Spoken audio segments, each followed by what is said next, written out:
Assalamualaikum warahmatullahi wabarakatuh. Perkenalkan, nama saya Musdalifah Syam, Prodi Teknologi Hasil Perikanan, STK 119030.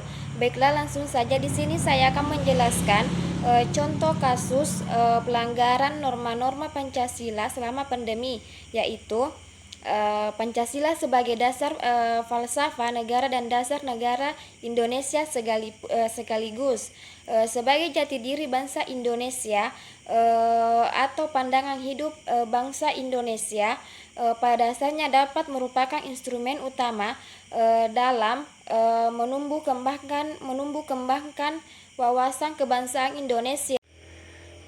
Selanjutnya yaitu contoh kasus pelanggaran norma-norma Pancasila selama pandemi, yaitu korupsi selama pandemi. Norma hukum Maret tahun 2020 menjadi bulan yang mengawali masa pandemi Indonesia. Kesehatan masyarakat akan secepatnya penyebaran virus COVID-19 mungkin menjadi mimpi buruk bagi sebagian orang, ditambah lagi dengan peningkatan kuantitas yang tajam dalam PHK, pemberhentian kerja dengan angka yang menyedihkan. Kementerian Tenaga Kerja dalam laporan tahunan Kementerian Ketenagakerjaan tahun 2020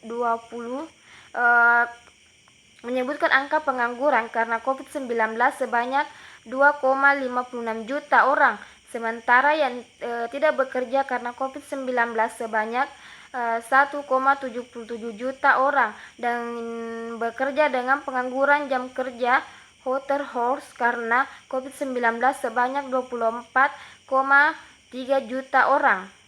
Namun, ketidakstabilan tersebut ternyata tidak disambut dengan peningkatan empati dari penyelenggaraan negara ini. Dalam catatan akhir tahun yang dirilis 30 Desember tahun 2020 mengumumkan temuan sejumlah kasus penyimpangan di masa pandemi seperti tidak transparannya informasi terkait program prakerja, masalah penggandaan barang dan jasa, dan penyaluran dana bantuan sosial COVID-19, akuntabilitas pengelolaan jaminan kesehatan nasional atau JKN, dan sejumlah isu lainnya. Menurut Prof. Jimli, norma agama, norma etika, dan norma hukum menjadi sistem kaidah yang menuntun dan mengendalikan perilaku manusia dalam kehidupan bersama. Norma etika dan norma agama mendukung bagi tegaknya hukum sehingga hukum dapat diberlakukan setelah memperlakukan norma etika dan norma agama. Seseorang yang telah mengikuti norma agama dan etika dengan baik artinya secara tidak langsung telah menegakkan hukum itu sendiri. Oleh karenanya, banyak negara yang menjadikan kode etik sebagai bagian yang penting dalam penegakan hukum.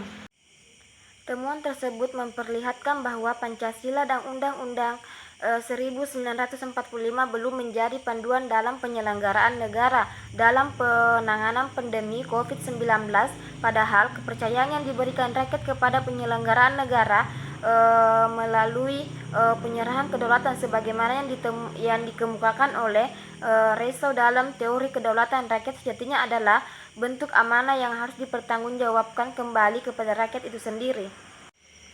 Sekian dan terima kasih. Itulah tadi penjelasan tentang contoh kasus pelanggaran norma-norma Pancasila selama pandemi. Sekian dan terima kasih. Wassalamualaikum warahmatullahi wabarakatuh.